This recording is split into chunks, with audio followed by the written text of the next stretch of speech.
Bueno, bienvenidos a todos los que se van sumando a esta nueva actividad en el marco del encuentro anual Libros y Maestros que organizamos desde Penguin Random House. Ahora estamos preparados para arrancar con una actividad junto a Valeria Edelstein, un taller para experimentar sobre sentidos y percepciones. Y además, como no solo alcanza con los sentidos, también vamos a tener algunas experiencias y experimentos y un poco de historia de la ciencia también para acompañarnos en esta travesía que estamos a punto de emprender. Así que le doy la bienvenida a Valeria, que se está sumando. Ahí sí estamos las dos ya en pantalla. La voy a presentar a Valeria, que es Valeria Edelstein, que es licenciada y doctora en Ciencias Químicas y diplomada superior en Enseñanza de la Ciencia. Actualmente se desempeña como investigadora del CONICET en el Centro de Formación e Investigación en Enseñanza de las Ciencias y es profesora de Química Analítica en el ITBA y dicta el taller exploratorio de ciencias laboratorio de ideas para el nivel primario, del cual es creadora. Es asesora de contenidos científicos para Todo Tiene un Porqué en la televisión pública y columnista científica de la Liga de la Ciencia también en la televisión pública. Y es creadora y conductora del podcast Contemos Historias sobre historias de las ciencias y sus protagonistas. Es además autora de contenidos para textos escolares y de 9 libros de divulgación científica para niños y adultos. Diríamos 10 libros porque hay uno que está a punto de salir por nuestra editorial, que se llama Contemos Historias, Ciencias para Mentes Curiosas. Así que ahora que la tenemos acá, Vale, la vamos a aprovechar antes del taller para que nos cuente un poquito en exclusiva de qué se trata ese libro, que está muy, muy pronto a salir. Así que, Vale, bienvenida. Gracias por sumarte. Bueno, hola, ¿qué tal? Muchas gracias primero por dejarme formar parte del encuentro y poder compartir con todos ustedes algunos experimentos. Ahora vamos a hablar de qué se trata esto y por qué la química entra en juego con los sentidos y con las percepciones. Pero antes les cuento muy breve acerca del libro. En realidad, Contemos Historias es un proyecto que a mí me encanta porque tiene que ver con poner la ciencia en contexto. Cuando contamos algunos descubrimientos, muchas veces nos quedamos en Newton sentado abajo del árbol, se le cayó la manzana en la cabeza, se levantó y dijo, estas son mis leyes. Y en realidad la historia de la ciencia es una historia mucho más compleja, es una historia muy humana.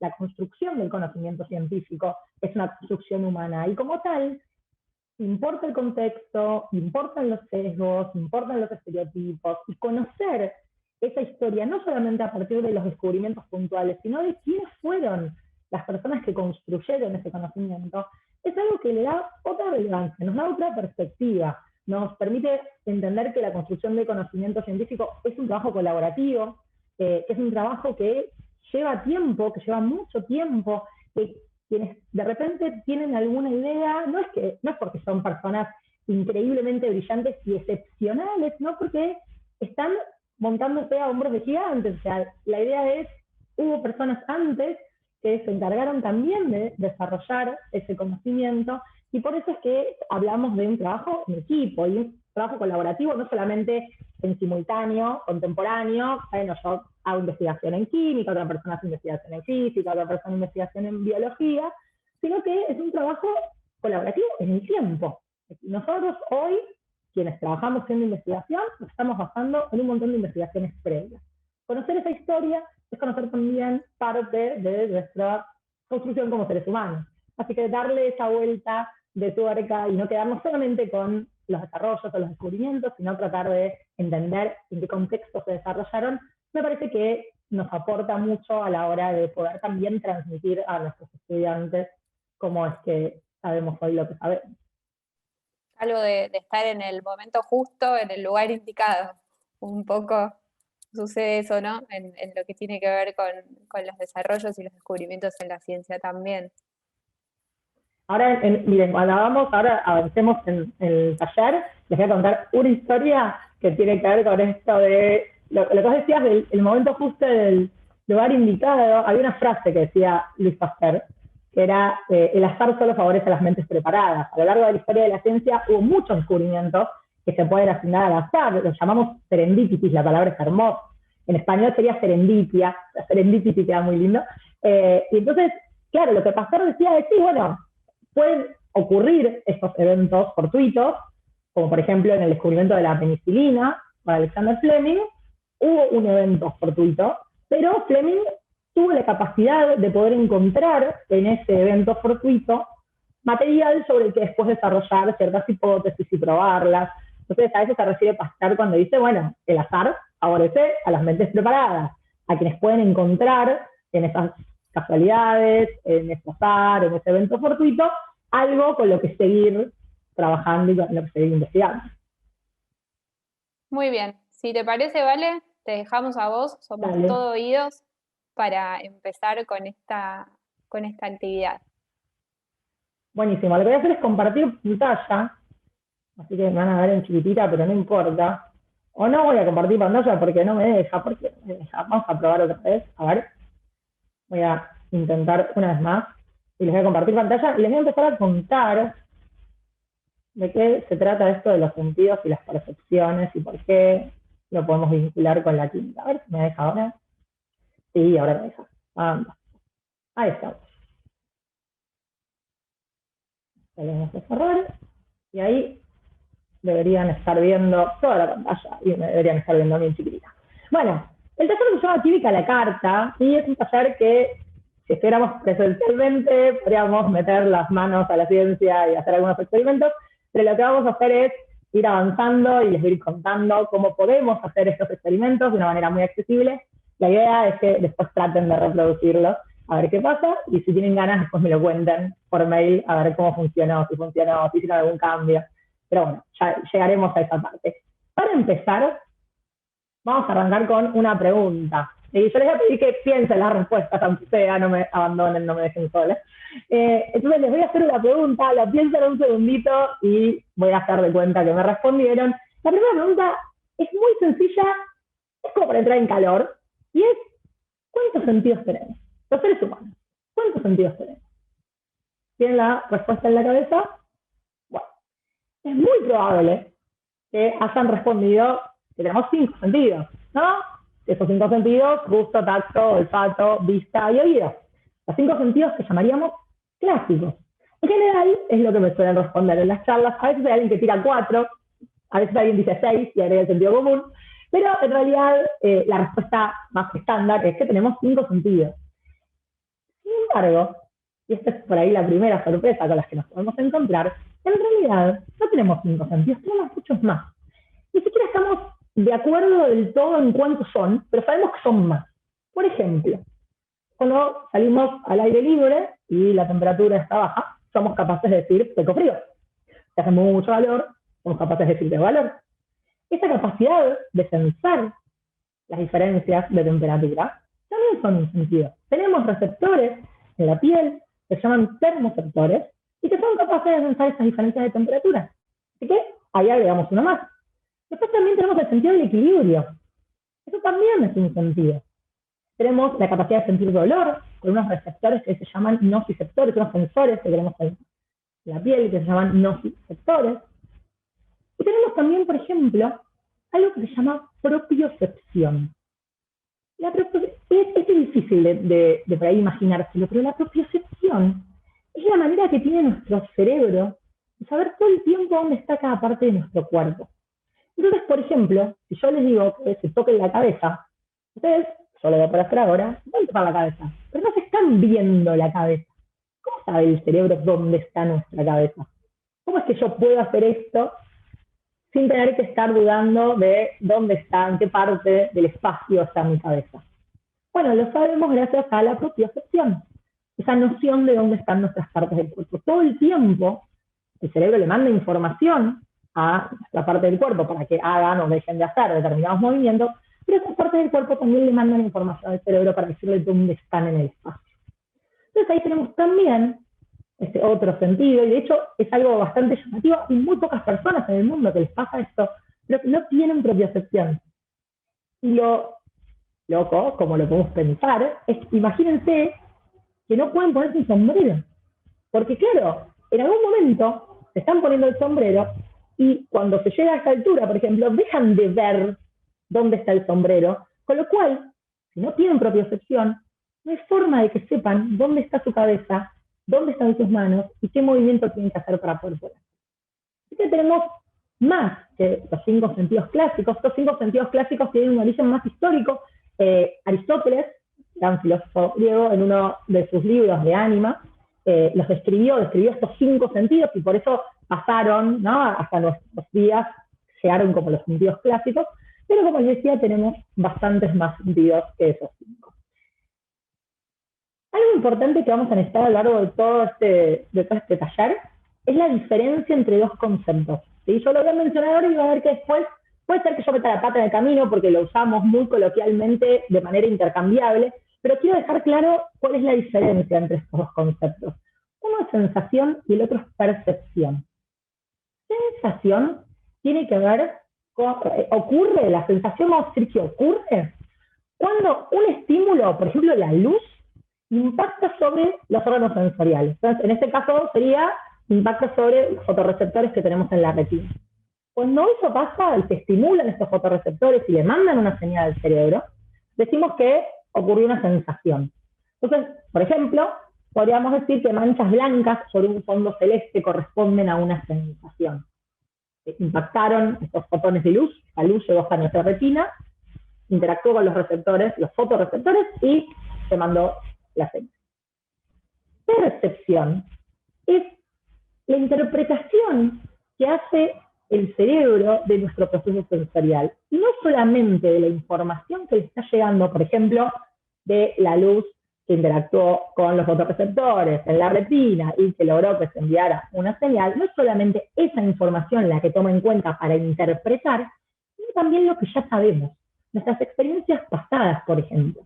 Entonces, frente a una sensación de manchas blancas sobre un fondo celeste, nuestro cerebro probablemente interprete que es un cielo con nubes, porque ya lo interpretó antes. Va a poder unir la sensación, la información que recibe en el momento, con lo que ya sabía, con sus experiencias pasadas. Y por eso la percepción es un concepto más complejo, porque está reuniendo distintos tipos de información. Entonces, esos son 2 conceptos que está bueno tener en cuenta cuando vayamos avanzando a lo largo del taller. Y otra cosa muy interesante es que no toda la información le llega al mismo tiempo al cerebro. Si yo, por ejemplo, aplaudo, ¿qué información estoy proporcionándole? Por un lado, la visual. O sea, yo veo, mi cerebro va a recibir información visual. También me recibe información auditiva, el sonido del aplauso. Y también me recibe información táctil, porque mis manos chocaron. Toda esa información no viaja a la misma velocidad, no llega a la misma velocidad al cerebro, porque la información táctil viaja por los nervios hasta el cerebro y tiene que recorrer un cierto camino. La información visual va a viajar a la velocidad de la luz hasta nuestra retina y después recorrerá un cierto camino. La información auditiva son ondas que viajan y van a hacer vibrar a mi tímpano, y eso va a pasar por los huesitos más chiquitos, y eso va a llevar a mover un líquido que hace que se inerven unos pelitos que están dentro de la cóclea, y eso va a llegar después a mandar una señal al cerebro. Entonces, nuestro cerebro no solamente interpreta tomando información del momento y experiencias pasadas, sino que además aprendió a unir información, aunque no le llegue al mismo tiempo. Si nuestro cerebro no hubiera aprendido a hacer esto, el aplauso no sería un aplauso, sería una percepción sensorial táctil, una percepción sensorial auditiva y una percepción sensorial visual. Pero nuestro cerebro entiende que esto es un aplauso. ¿Por qué? Porque aprendió a unir toda esa información. Aprendió a esperar la información que tarda más tiempo en llegar. Y algunos estudios lo que nos muestran, por ejemplo, es que los bebés recién nacidos escuchan con eco. Y eso es porque todavía su cerebro no aprendió que lo que le llega a un oído es lo mismo que le llega al otro. Pero como en general no nos hablan de frente, sino que por ahí nos hablan de costado, entonces a este oído llega antes que a este. El cerebro aprende a esperar, a interpretar que todo eso es parte de nuestra familia. Lo cual es algo fascinante. Entonces, una vez que tenemos en claro estas diferencias entre sensación y percepción, vamos a hablar de lo que a mí más me gusta y más me interesa, porque yo soy de química y tengo un particular cariño por 2 de nuestros sentidos, que se conocen como sentidos químicos y que son el gusto y el olfato. Y se conocen como sentidos químicos porque tienen una particularidad que los destaca del resto, y es que para que ocurra la sensación y después la percepción, van a tener que interactuar con los receptores que tenemos en la lengua, por ejemplo, o que tenemos en la nariz, van a interactuar lo que llamamos moléculas o iones. Algún tipo de sustancia química va a interactuar con esos receptores y cuando se produzca esa interacción, eso es lo que va a disparar la señal que va a llegar al cerebro. En el caso de la luz, de la visión, no tenemos eso, lo que tenemos es el impacto de la luz en la retina. En el caso del oído tampoco lo tenemos ondas que viajan y que impactan en el tímpano. Bueno, en el caso del olfato y del gusto, lo que tenemos son moléculas o iones que interactúan con receptores y recién ahí se manda la señal. Y por eso se conocen como sentidos químicos. Vamos a arrancar entonces con el sentido del gusto. Y acá viene otra pregunta. Antes hablábamos de los sentidos en general, ahora vamos a hablar del sentido del gusto. Y la pregunta es, ¿cuántos gustos creen que podemos detectar? Piénsenlo 5 segundos. ¿Cuántos gustos creen que somos capaces los seres humanos de detectar? Y aquí en general me dan respuestas bastante variadas. Y hay gente que dice infinito, miles, muchísimos. Hay otra gente que dice 10, hay gente que dice 4, hay gente que dice 2. Hay de todo. Así que, vamos, no sé qué habrán respondido, pero les voy a contar que esto también es algo bastante llamativo.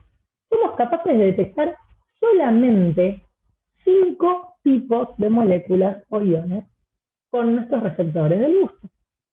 Algunos les van a sonar, sin duda, dulces, salados, ácidos, amargos. Y el quinto, que es el último que se sumó a la troupe de gustos, que somos capaces de detectar, el último se llama umami.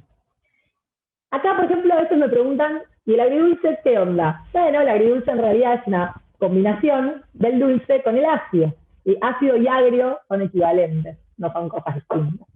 Entonces, tenemos estos 5, el umami es el más raro, ahora les voy a contar un poquito, pero básicamente es interesante porque lo que estamos diciendo es que somos capaces solamente de sensar 5 tipos distintos de moléculas o iones con nuestros receptores del gusto, que por ejemplo están en la lengua. Clásico del dulce será, por ejemplo, la sacarosa, que es la molécula constituyente del azúcar de mesa. Clásico del salado son los iones sodio, que están, por ejemplo, en la sal de mesa, cloruro de sodio. Un clásico del ácido son los que llamamos protones, que van a ser los que pueden interactuar con los receptores y darnos esencia y nos da esa percepción del ácido. Amargo, hay varias moléculas capaces de interactuar con los receptores del amargo. Una que es muy conocida es la quinina, que es la que está, por ejemplo, en el agua tónica. Y el umami, que es el último gusto que se sumó a la lista, el umami es algo muy raro en la comida occidental. Es algo muy común en la comida oriental. Es, por ejemplo, el gusto que tienen algunas algas, o hay como un gusto escondido, que a veces incluso está en los calditos de verdura, dentro de las cosas que tenemos más a mano, y que se puede comprar un polvito que se llama Ajinomoto. Ese polvito lo que hace es generar este gusto umami. Y algo que usa la industria muchísimo es el glutamato de sodio. El glutamato de sodio es la molécula característica representativa del gusto umami. No se usa tanto para aportarle al sabor de una comida, sino que se usa porque el glutamato de sodio es un potenciador del dulce y del salado. Si yo agrego glutamato de sodio, voy a percibir el alimento como más dulce o más salado, y por eso es que se usa tanto en la industria de los alimentos procesados. Pero entonces tenemos estos 5 tipos de gustos, estos 5 tipos, y digo tipos porque fíjense que, por ejemplo, yo les nombré en el dulce, dije la sacarosa, el azúcar de mesa. Entonces ustedes podrían decirme, bueno, pero hay un montón de cosas que cuando yo me las como, las percibo como dulces, ¿no? Por ejemplo, me como una fruta, y la fruta no tiene el azúcar de mesa, no tiene sacarosa, tiene otro tipo de azúcar, que se llama fructosa. Claro, en realidad, estos receptores tienen una forma determinada, y todo aquello que encaje en los receptores, todo aquello que más o menos tenga una forma parecida y que pueda interactuar de una manera parecida y encaje, va a generar esa información que viaja hacia el cerebro y le dice, che, esto está dulce. Entonces, hay distintos tipos de azúcares. Todos ellos son capaces de interactuar con los receptores del dulce. No todos de la misma manera, por eso no todo endulza de la misma manera. La sacarosa tiene un determinado poder edulcorante. La glucosa tiene un menor poder edulcorante. La fructosa tiene un mayor poder edulcorante. Va a depender de cuán bien encastren en nuestro receptor. ¿Y qué pasa con los edulcorantes no calóricos? Bueno, los edulcorantes no calóricos también encajan en ese receptor. Son moléculas que están diseñadas especialmente o que se han encontrado de casualidad, y ahora les voy a contar la historia, que encajan justo en ese receptor y por eso nos disparan la información que nuestro cerebro percibe como dulce. ¿Por qué no son calóricos? Porque nuestro cuerpo no puede metabolizarlos.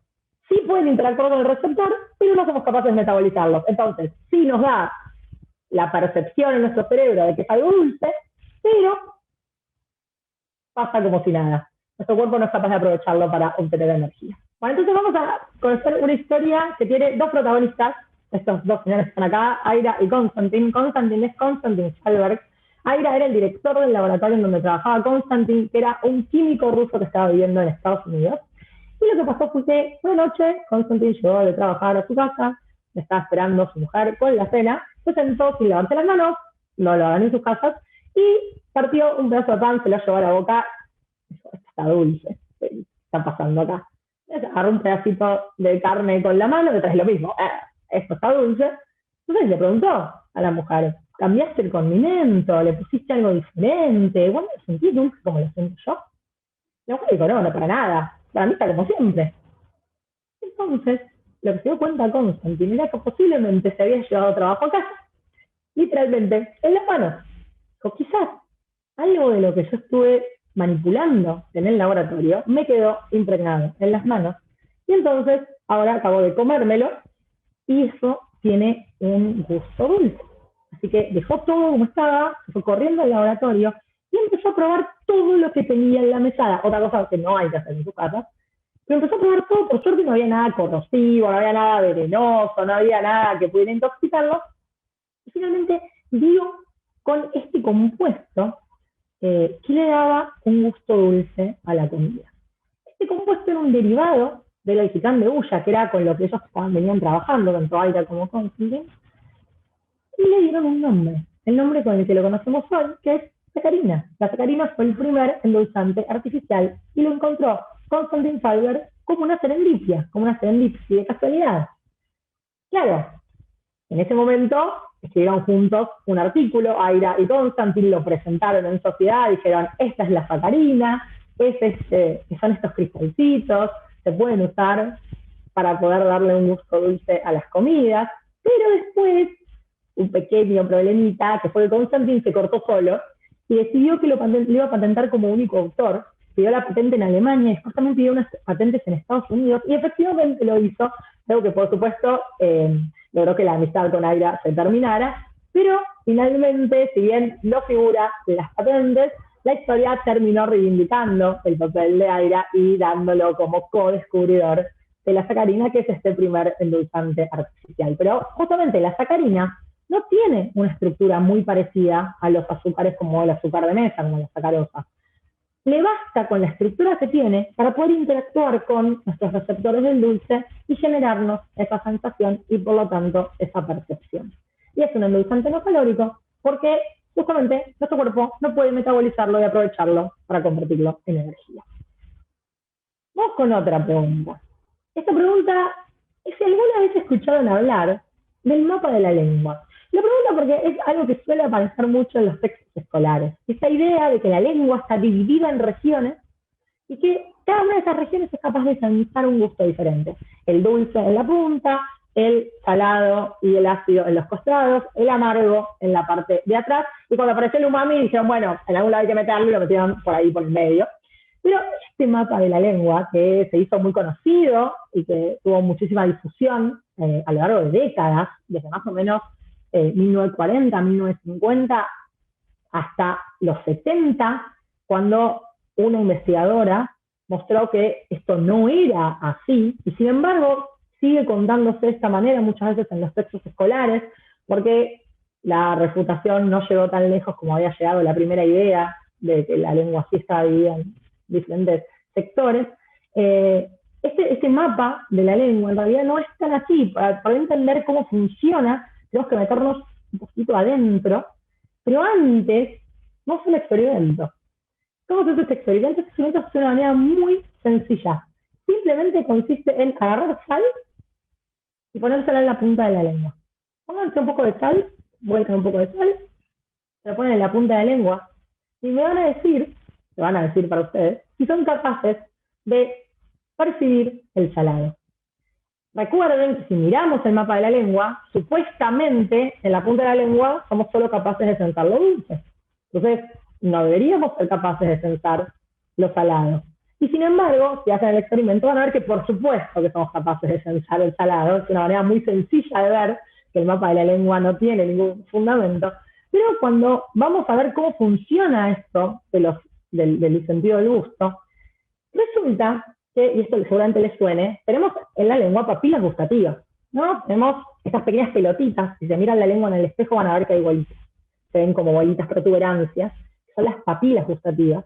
Adentro de las papilas gustativas hay algo que se llaman botones gustativos. Adentro de cada papila hay muchos botones. Y adentro de cada botón hay muchos receptores.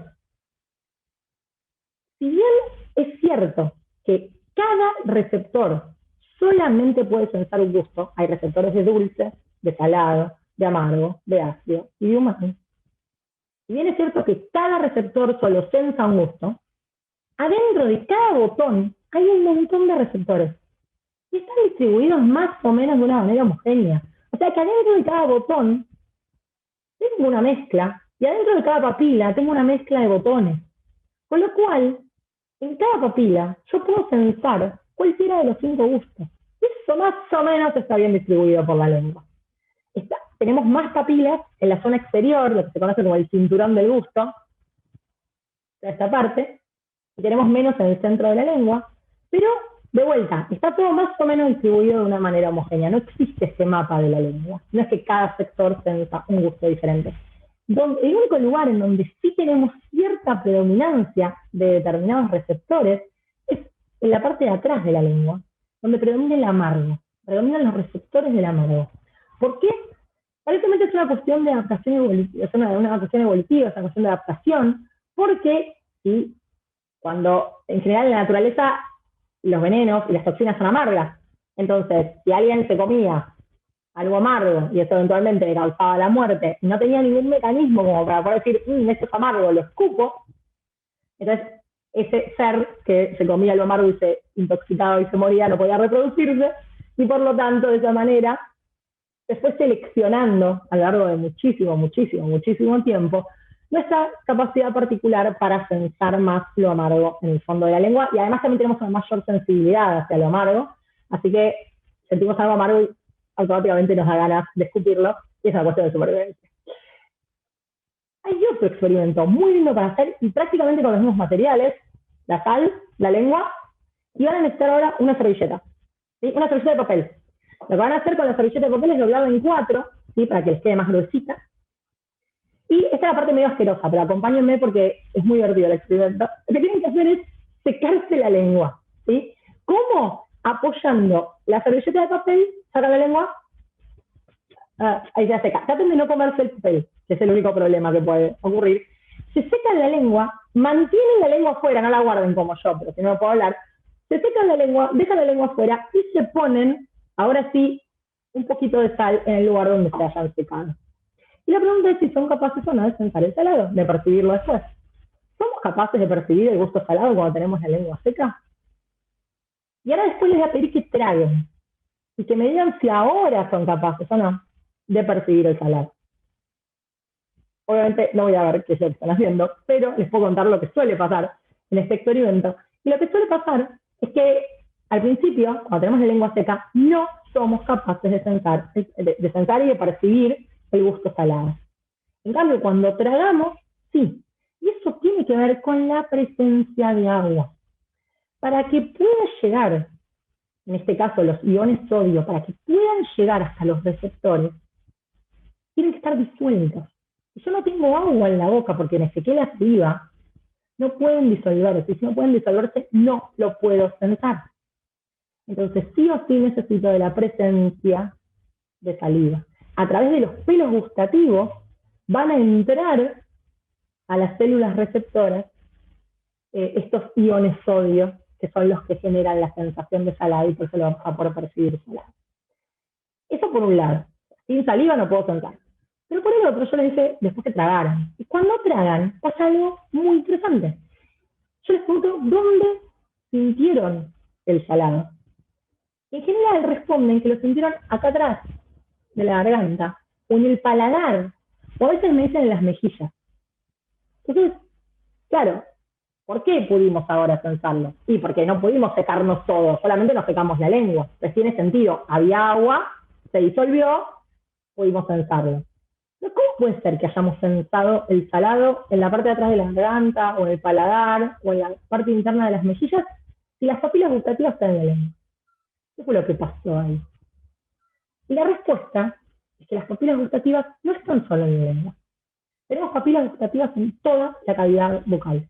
Tenemos papilas gustativas en el interior de las mejillas, en la campanita, en la úvula, en la parte superior de la garganta, acá atrás, en el paladar.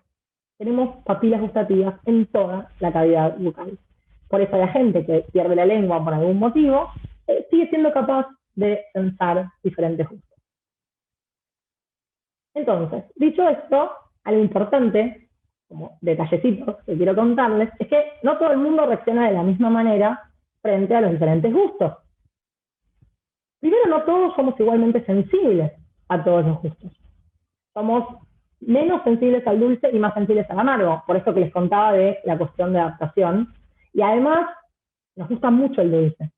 Son gustos, el dulce y el salado son gustos que ya desde que nacemos aceptamos, porque el dulce tiene que ver con la energía que necesitamos para poder vivir. En cambio, el amargo lo rechazamos, y el ácido también lo rechazamos. El ácido lo rechazamos porque en la naturaleza las frutas fermentadas son ácidas, y en general no tenemos muchas ganas de comer frutas fermentadas porque indica que hubo procesos microbiológicos que pueden haberlas descompuesto, excepto el vino, esas cosas, no importa. Pero como regla general, también es una cuestión evolutiva que no fuéramos muy amigables con el ácido y el amargo. Por otra parte, lo que decíamos recién, para poder sensar el gusto, necesitamos que la lengua esté húmeda. Sin saliva no se puede sensar. El sentido del gusto cambia con la edad. Y esto es algo que seguramente habrán notado, cosas que por ahí les parecían muy amargas cuando eran más criaturas, ahora no les parece. ¿Por qué?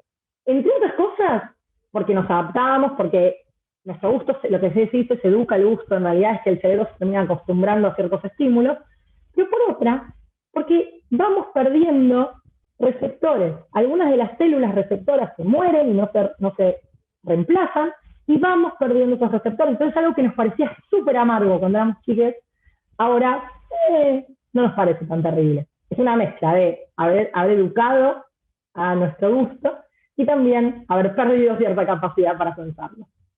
El sentido del gusto también es sensible a la temperatura. Seguramente alguna vez probaron helado derretido. ¿Y cómo es el helado derretido? Acá es cuando la gente me dice, ¡riquísimo! ¡O un horror! Y es muy divertido porque de qué depende, de si son más amigos o no del gusto dulce. Pero básicamente el helado derretido es muy dulce.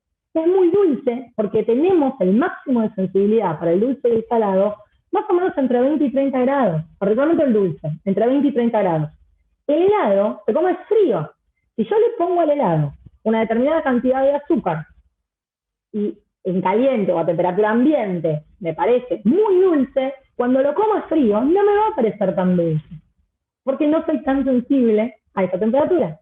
Y eso también es la razón por la que no conviene salar la comida en caliente. Cuando salamos la comida en caliente o cuando le ponemos azúcar a un café en caliente, estamos subestimando nuestra sensación. Vamos a terminar poniéndole de más simplemente porque no estamos percibiendo todo lo dulce, todo lo salado que realmente está. Hay que dejar que se enfríe un poquito, entonces ahí va a aumentar nuestra sensibilidad y no le vamos a agregar ni tanto azúcar ni tanta sal. Y un detalle último del gusto es que hay algo que tiene que ver con la genética, con la variabilidad genética. Hay personas que son mucho más sensibles y que se llaman super tasters, es el 25% de la probabilidad de la población mundial, que tienen más papilas que el promedio. Es como si toda la percepción estuviera con luces de neón, muy aumentadas, así como muy brillante, comen algo dulce y es re dulce, comen algo salado y es re salado. Y después por el otro lado tenemos al otro 25% de abajo, que son los non-tasters, que lo tienen como si se hubiera bajado el volumen de todo. Entonces se pueden comer 1 kilo de dulce de leche y no se empalagan, porque total el dulce no es tan tremendo. En cambio, super tasters suelen rechazar lo que es muy dulce, se empalagan muy rápido, no les gusta la comida con mucha grasa. Entonces tenemos estos dos extremos que sí es una cuestión de variabilidad genética y que de hecho se puede determinar. O sea, se pueden hacer diferentes test que nos permiten saber si somos o no somos super tasters o non-tasters. Y el resto, el 50% del medio, estamos ahí en el promedio. Esto entonces fue el sentido del gusto. Yo dije que había 2 sentidos químicos, el gusto y el olfato, así que nos queda el olfato. Respecto del olfato, esta parte también es interesante. Yo dije que solamente tenemos la capacidad de detectar 5 gustos. En cambio, con el olfato, tenemos como 1000 receptores distintos. Nuestro olfato es muchísimo más versátil, muchísimo más que el gusto. Y esto es interesante también, porque si a priori nos preguntaran qué sentido dejaríamos de lado, qué sentido preferiríamos perder si hubiera que perder uno, el olfato no aparece entre los primeros que decimos, no, ni loco, el olfato lo quiero para mí. En general decimos, no, el gusto. Quiero seguir sintiéndole el gusto a la comida. Pero lo que estamos haciendo ahí es equivocar, confundir, mezclar gusto con sabor. El gusto de la comida es ácido, salado, amargo, ácido, umami. 5 posibilidades, nada más. El sabor de la comida es algo mucho más complejo. Es la combinación del gusto, del olfato, de la textura, del sonido, de la temperatura. Son todo un montón de factores que hacen a nuestra percepción del sabor de un plato. Si yo me quedo sin gusto, no puedo decir que la comida es dulce, ácida, salada, amarga. Pero si yo me quedo sin olfato, el problema es mucho más grande, porque no puedo distinguir sabores. Y es un clásico cuando estamos resfriados.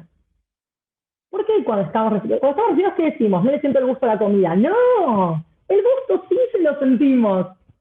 Si yo me meto un caramelo en la boca, puedo decir, esto es dulce. Lo que no puedo es decirte cuál es el sabor del caramelo. No soy capaz de identificar si es frutilla de limón, de menta, de ananá, porque lo que no tengo es el olfato disponible. Porque tengo las mucosas inflamadas y entonces no hay pasaje de aire. Por lo tanto, no entran todo el tiempo estas moléculas a interactuar con los receptores de mi nariz. Y entonces nunca le llega la señal al cerebro. Entonces, cuando estamos resfriados, lo que tenemos que decir es, no siento el sabor de la comida. El gusto sí lo siento y no me sirve para demasiado. Solo para saber si está muy salado, muy dulce, o muy ácido, o muy amargo, o tiene umami.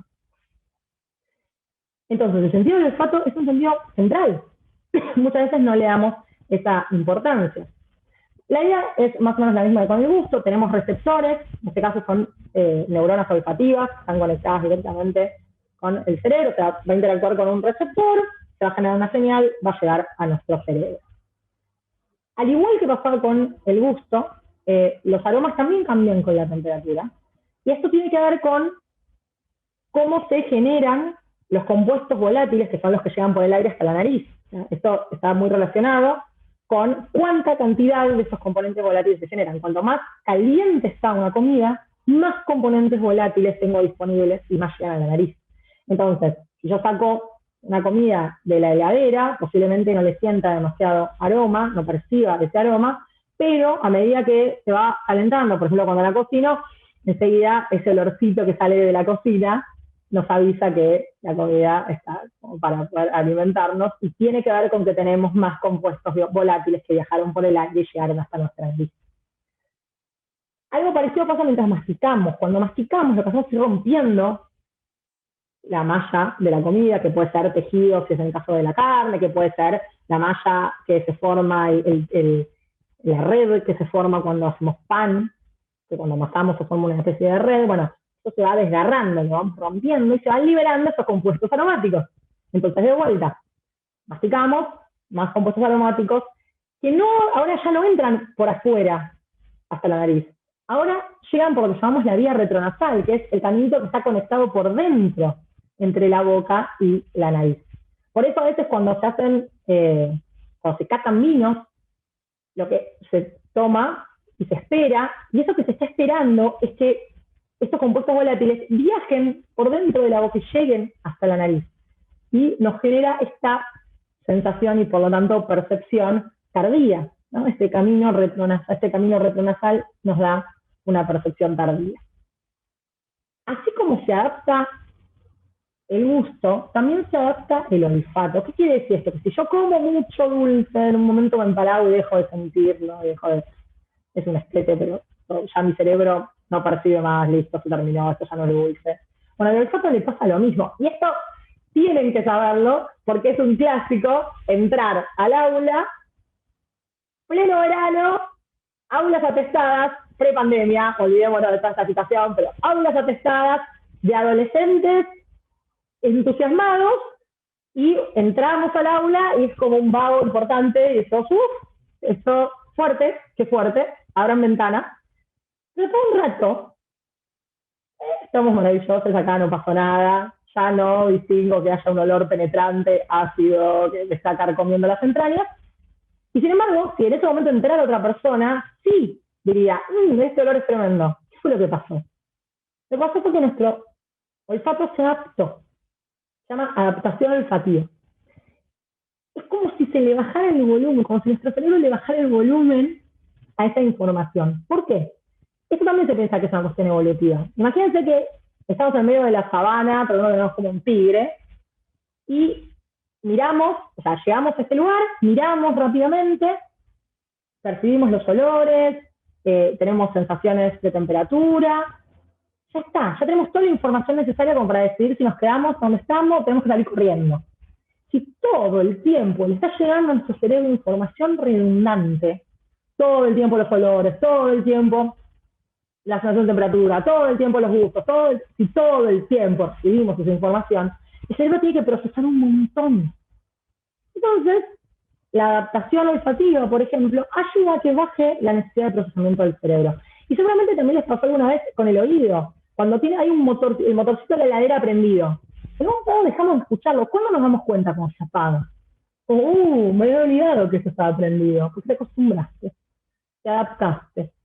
Ahora, no todos los sentidos se adaptan rápidamente como se adapta el gusto y el olfato. El gusto y el olfato se adaptan muy rápido, pero no todos los sentidos, por suerte, porque imagínense si se adaptara rápido a nuestra sensación de temperatura, ¿no? Salimos en remera y hay 4 grados bajo cero y nuestro cuerpito dice, no, yo me adapté, estoy fantástico. Bueno, puede ser un peligro y podemos morir de hipotermia. Entonces, de vuelta, en este caso no sería una ventaja adaptativa, con lo cual hay ciertos sentidos que no se adaptan tan rápidamente como si se adaptan el gusto y el olfato.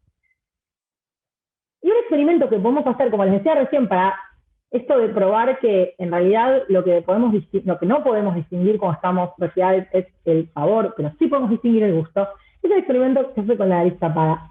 Lo que dicen es un caramelo masticable, pero lo importante es que no vean, quienes vayan a hacer el experimento, lo importante es que no vean el color del papelito, porque yo no quiero que mi cerebro tenga información más allá de lo que yo me ponga en la boca. No quiero información visual de mi cerebro.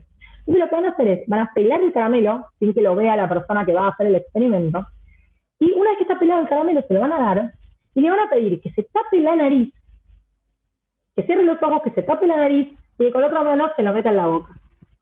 Y con la nariz tapada, sin soltarse, le van a pedir que identifique el sabor del caramelo.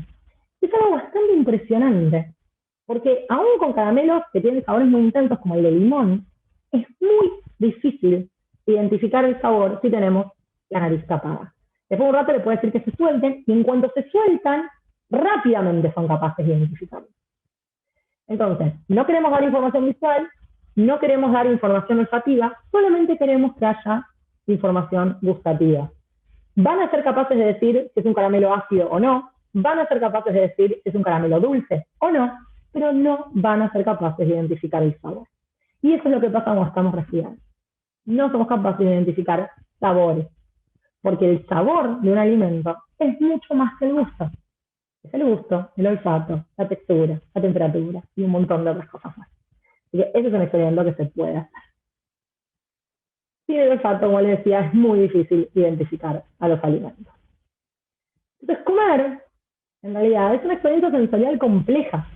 No depende solamente del gusto, ¿no? Tendemos a pensar, bueno, pasa por la boca y nada más. No, pasa por todos nuestros sentidos, pero también pasa por algo que se llaman factores contextuales no sensoriales. Hay cosas, factores, que influyen en nuestra percepción del sabor, que por ejemplo tiene que ver con el precio. Si pago más plata, el sabor me parece más rico.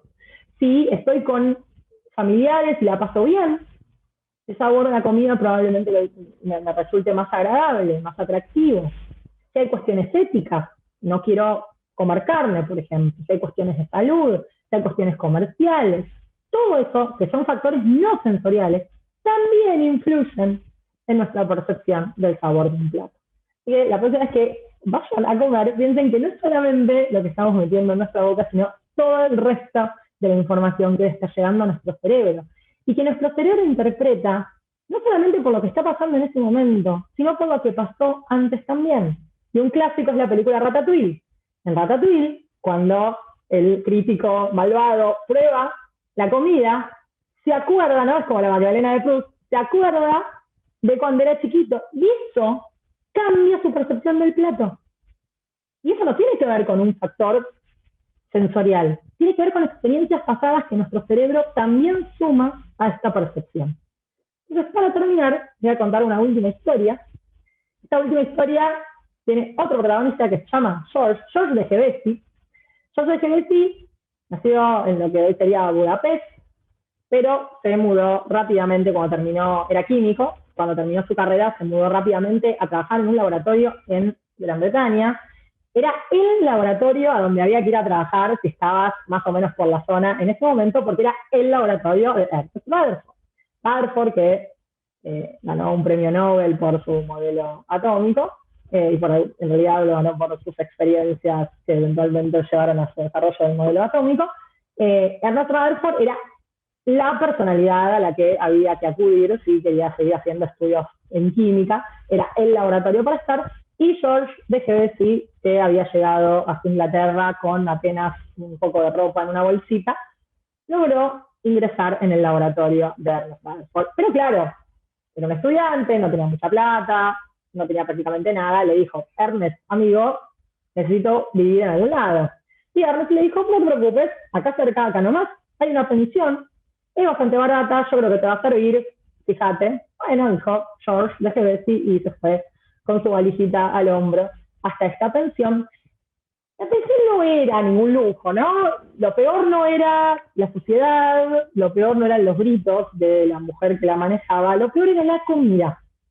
La patrona de la pensión era también la cocinera y de Gevesi, George, nuestro amigo, tenía un estómago sensible. Entonces lo que pasó fue que después de unos días de estar en la pensión, empezó a sentir muchos malestares.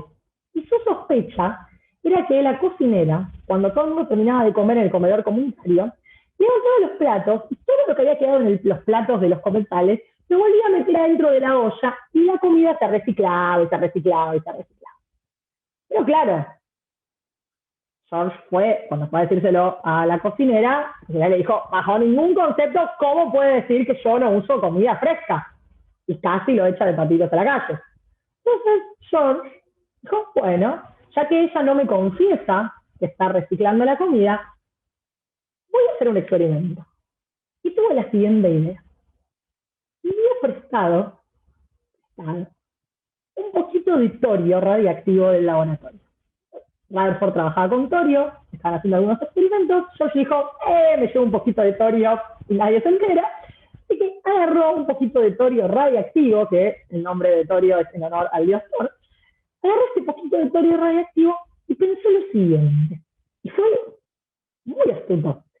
Dijo, yo tengo manera de saber si hay emisiones de radiación en un material, lo hacemos en el laboratorio, todo el tiempo.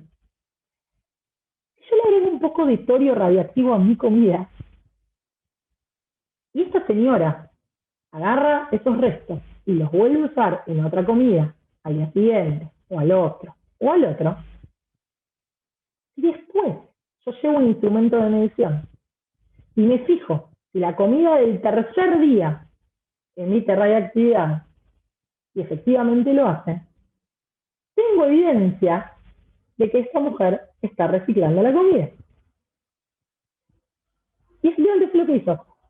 Se sentó a la mesa, le sirvieron un pastel de carne, esperó que la cocinera no mirara, le tiró un poquito de torio radiactivo, lo dejó en el plato, se fue, y a los 3 días llevó este aparatito, que se llama electroscopio, este instrumento de medición, que le permitía saber si había o no emisión de radiación. Si había emisión de radiación, lo que él iba a ver era que esa laminita de oro que está ahí en el medio, se abría, son como dos laminitas que están juntas, se abrían, y esa era una indicación de que algo estaba pasando y ese algo podíamos asociarlo con emisión de radiación.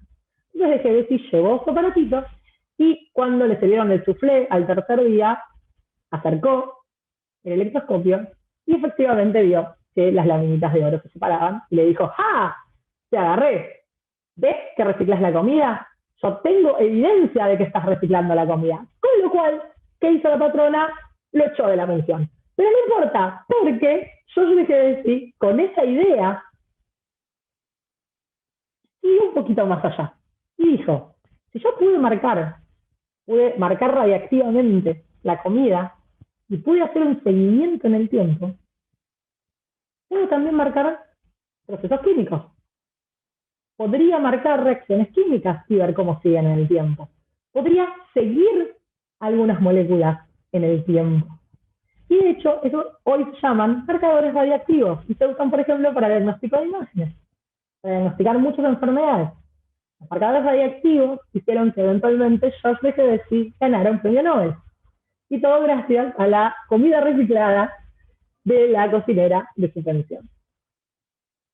Eso fue todo por hoy, por el taller. Se van con algunos experimentos. Si quieren contarme cómo les salieron, cómo los hicieron, qué pasó, si pasó lo que yo les decía o pasó otra cosa, pueden hacerlo a mi mail, que es valervellita@gmail.com, y me van a encontrar en las redes también, si me quieren charlar, con el mismo nombre Vale Revellita, en Twitter y en Instagram, así que yo agradeceré mucho si tienen ganas de contarme cómo salieron estos experimentos, si después los hacen con estudiantes también, porque me divierte mucho ver cómo podemos jugar con los sentidos y las percepciones en el aula.